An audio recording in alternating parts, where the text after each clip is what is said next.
inhalatoria. Y cuando pues este,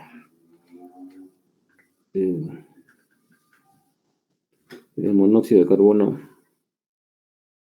perdón, la carboxiemoglobina es mayor del 10%, se tiene que administrar oxígeno al 100% con cámara hiperbárica, ¿no? Que bueno, nosotros no tenemos eso. La estimación de la quemadura, lo que le dije hace un momento, entonces vamos en esos pasos, ¿no? Entonces es importante la regla de los 9, con lo que ustedes valoren, y de acuerdo a la extensión, pues valorar para que se coloquen los fluidos, ¿no? Un poco lo que le decía, las fórmulas que se utilizan. Este es americano, en Estados Unidos utilizan el lactato de Ringer, calentado a 37 a 40 grados centígrados, ¿no? Como sea, en las primeras 8 horas, tiene que haber una diuresis de 0.5 a 1. Considerar la albúmina, generalmente, como hay una protólisis, hay pérdidas, entonces es importante eso. Y evitar una sobrecarga, ¿no? El fluid creep de estos pacientes. Mantener su presión venosa central. Los cuidados de la herida en las primeras 24 horas, como les dije hace un momento, enfriar, ¿no? Tiene que tener una temperatura, no menor de 8 grados, porque si no vamos a complicar más Hay gente que cuando se quema le echa hielo, le echa agua helada, y eso complica más el cuadro. Darles agua del caño para que se mantenga esa temperatura y pueda ayudar con esta quemadura.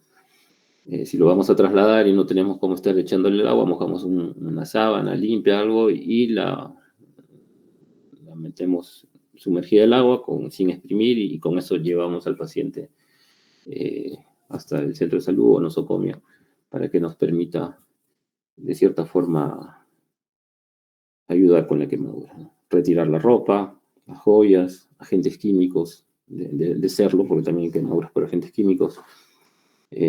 Cubrir con apósitos estériles secos también es importante. Hay que prevenir la hipotermia cuando son grandes quemados, entonces cubrir, ¿no? Porque a veces uno se desespera y moja y genera hipotermia, entonces también hay que tener en cuenta eso. También se hace la profilaxis antitetánica y su analgesia intravenosa, como te lo indiqué hace un momento, ¿no? Los opioides que utilizan morfina, fentanilo, ketamina, generalmente eso lo colocan los anestesiólogos. Y bueno, el manejo del dolor, como le decía, nosotros interconsultamos, somos un equipo multidisciplinario que actuamos en beneficio del paciente. Los que le hablaba hace un momento, la escarotomía, a veces llegan de forma urgente, entonces si nosotros no hacemos una escarotomía, esto va a ser un síndrome compartimental y el paciente puede perder, si es en mano, en miembros. Entonces necesitamos hacerlo de urgencia, ¿no? Para poder ayudar a descomprimir, y generalmente son quemaduras circunferenciales, ¿no? O también en tórax, como les mencioné hace un momento. El debridamiento, decisión temprana de estas menores de los 7 días van a ayudar a la supervivencia. Nosotros esperamos de 5 a 7 días para recién proceder ya a hacer algún manejo quirúrgico, y para posteriormente cubrirlos con autoinjertos, aloinjertos, dependiendo de lo que disponemos, o apósitos biosintéticos que son de alto costo, que en la unidad nosotros no manejamos. Lo que más usamos es Aquacel, aunque son caros, pero nos ayuda mucho porque pacientes que colocamos eso, un 90-95% epiteliza y es mínimo. Hace poco tuvimos una niña de 8 años que tenía 29% de quemadura. Colocamos su Aquacel por 7 días. Al retirarlo para proceder al injerto, solo tuvimos que injertar el 2%. Entonces hubo un éxito con esa niña, pues porque la recuperación fue bastante óptima. Pero eso no fue todo, sino que también lo que valió es que apenas la niña sufrió la quemadura, pues hubo una buena respuesta de primeros auxilios, ¿no? La inversión en agua, todo el trayecto colocándole agua, etc. Entonces hicieron estos protocolos que estamos mencionando para poder ayudar con su recuperación. Entonces solo se le tuvo que injertar parte de la región infraclavicular y nada más. El resto epitelizó con los parches estos de Aquacel. La nutrición, como les decía también, hay un proceso de hipercatabolismo, es muy, muy importante iniciar la nutrición integral dentro de las 6 horas. Si es un paciente gran quemado, claro está, ¿no? Y los aportes calóricos, como está ahí, tiene que ser hiperproteica. Nosotros las dietas que les colocamos son pacientes con dietas hiperproteicas y con vitamina A, que nos ayuda a la regeneración, ¿no? La vitamina C, todos los procesos para la cicatrización y así. Es muy, muy importante eso, que a veces se descuida o pasan por alto, ¿no? Entonces también acá entra a tallar el nutricionista, es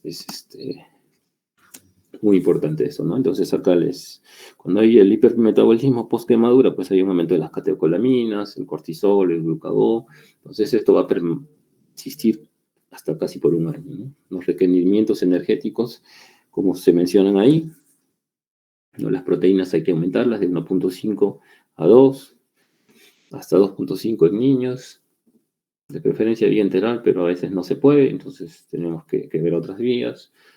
Carbohidratos también es importante, un 55-60%. Ver la glucemia.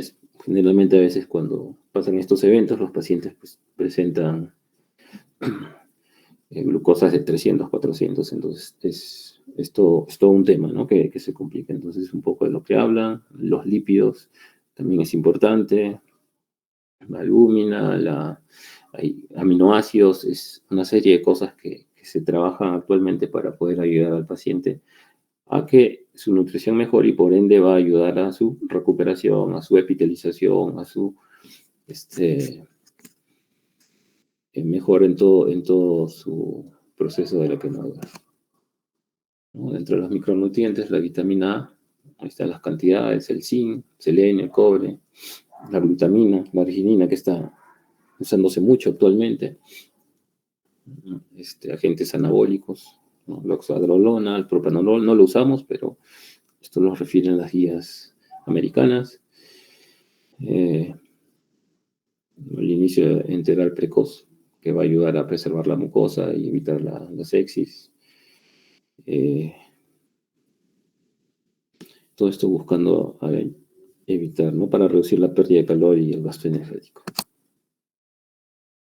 Y ahí están un poquito los criterios para, ¿no? La superficie corporal quemada, lo que hablábamos, las quemaduras especiales, las comorbilidades. Entonces son pacientes que necesitan de un centro especializado, una unidad de quemados.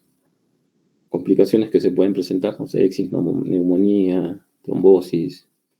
Entonces ahí necesitamos hacer profilaxis, antibiótica, anticoagular, los síndromes compartimentales que les mencioné hace un momento, la hipotermia, la hiperglucemia, ¿no? Todo eso es importante tenerlo en cuenta. El paciente también necesita un soporte psicológico, pacientes que cuando llegan con una quemadura vienen y lo primero que te van a decir cómo voy a quedar y su cabeza es un shock interno porque saben o ya conocen de alguien que han visto cómo quedan casi deformados, entonces ellos están alterados, no pueden dormir, excitación psicomotriz, etc. Entonces nosotros interconsultamos inmediatamente a psiquiatría, psicología para que le haga sus terapias y rehabilitación. Desde el primer día que llegan tienen que tener rehabilitación, porque el paciente podemos nosotros injertarlos, pero se va sin mover las manos, los dedos, las piernas, las rodillas, entonces eso no es el objetivo. Nosotros buscamos una recuperación, pero a la vez calidad de vida. Entonces, interconsultamos a terapia física y rehabilitación, ellos van a hacer sus ejercicios, sus procedimientos para ayudar a que el paciente salga en lo posible caminando o movilizando sus 4 extremidades. Y de la misma forma el uso de prendas compresivas, ¿no? Que es importantísimo para evitar las cicatrices hipertróficas o queloideas, porque después que nosotros colocamos un injerto, siempre van a haber abultamientos, ¿no? Que son las cicatrices hipertróficas, o retracciones, que son en zonas de flexuras. Entonces viene el paciente que no puede mover los dedos, a pesar de la terapia física y rehabilitación, entonces tiene que nuevamente entrar a sala de operaciones y hacer otro tipo de intervención para liberar esas retracciones, y a veces se da en comisuras labiales, en ojitos, se da en axila, en todas las zonas de flexura. Entonces, es bastante triste cómo salen o cómo se ven después de 3, 6 meses si no han seguido los cuidados del caso, ¿no? Porque la, el manejo del paciente no termina una vez que se le da de alta. Esto continúa por lo menos 9, 12 meses más. Y el paciente tiene que seguir ciertos cuidados que se le indica post alta de la unidad de quemados, ¿no? Entonces, todos estos equipos que he mencionado son importantes, psicológicos, psiquiátricos, terapeutas físicos y rehabilitadores y las demás especialidades médicas que trabajamos en conjuntos con el, ¿cómo se llama? Con el paciente quemado, gran quemado, etc. Bueno, acá es una foto de parte del equipo que estamos en la unidad de quemados operando. El jefe del servicio, quien le habla, y mi colega. Bueno, este tema de quemados es bastante amplio, es bastante apasionante para el que le gusta, pero no menos importante, porque todo médico o personal de salud debe saberlo, y aún así, persona no relacionada con el tema de la salud debe saberlo, porque en casa siempre pasa, alguien está friendo, se quema con el aceite, se cayó una taza con agua, metió el dedo a la corriente, qué sé yo, en, en su totalidad siempre pueden haber estos eventos, entonces es muy, muy importante que nosotros tengamos un conocimiento, no exacto como un especialista, pero sí lo que he tratado de darles como un cuadro resumen desde la parte prehospitalaria, desde que se inicia, cómo abordar al paciente, su valoración, cómo trasladarlo. Ya saben que nada de ningún tipo de elementos, solo agua, llegar hasta el centro de salud, y si en el centro de salud le llega al paciente, cómo hacer su soporte para trasladarlo a una unidad de mayor complejidad, de ser necesario, si es una quemadura, pues de una extensión de gran quemado en unas zonas especiales. Una vez que llega al hospital, ya va a llegar para nosotros, para manos de especialistas, y ya nosotros haremos nuestro trabajo. Pero lo importante es que ustedes de aquí no salgan especialistas, sino que salgan con criterios básicos de lo que es una quemadura, los tipos de quemaduras, agentes causales, qué es lo que tengo que hacer. Lo primero es agua, lo único que tenemos que hacer es agua, valorar vías aéreas, el ABC. Si algo de eso está alterado, pues trabajar en eso, que eso sí lo dominan. Cualquier médico general y estudiante de pregrado debe estar capacitado para eso.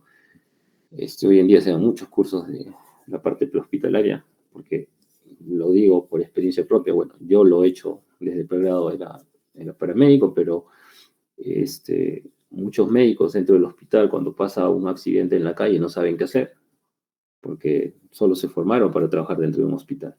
O a veces tienen miedo, dicen un médico, están en, no sé, en un avión, están en algún sitio y tienen miedo de decir yo, porque no sabes cómo un accidente de tránsito, cómo hacer, cómo, ¿no? las zonas importantes, la valoración de escena, etc. Entonces, todo eso también incluye en una quemadura. Entonces, ustedes tienen que tener eso y los conceptos claros.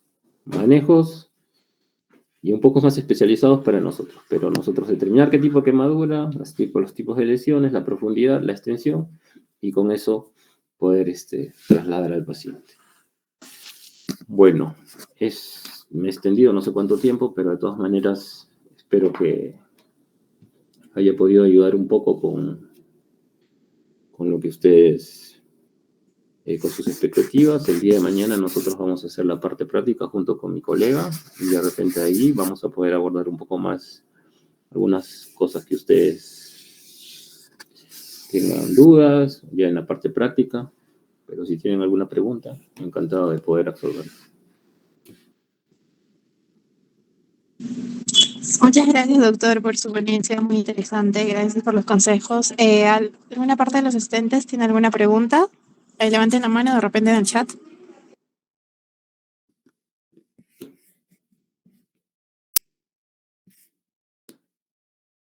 Bueno, doctor, yo sí tengo una pregunta. Mencionó sobre los pacientes que de repente pueden tener alguna enfermedad concomitante, de repente un paciente con diabetes. ¿Cuál sería su tratamiento cuando ya llega al hospital si es que se ha hecho una quemadura de mayor grado, de repente necesita un colgajo? ¿Cuál sería el manejo ideal de ese tipo de pacientes? Ya, primero es importante desde que se quemó a cómo llega al hospital, ¿no? Generalmente cuando llega, nosotros entra por emergencia, nosotros vamos a hacerle sus exámenes de rutina y si ya nosotros como antecedentes vemos que tiene diabetes y de repente generalmente el paciente diabético de por sí ya es un paciente que no tiene hábitos y a veces no cumplen con la medicación o no cumplen con la dieta, entonces tienen una diabetes mal controlada, generalmente es lo que nos llega. Entonces tenemos que ver cómo está esa glucosa, generalmente se suele disparar, como les digo, 300, 400.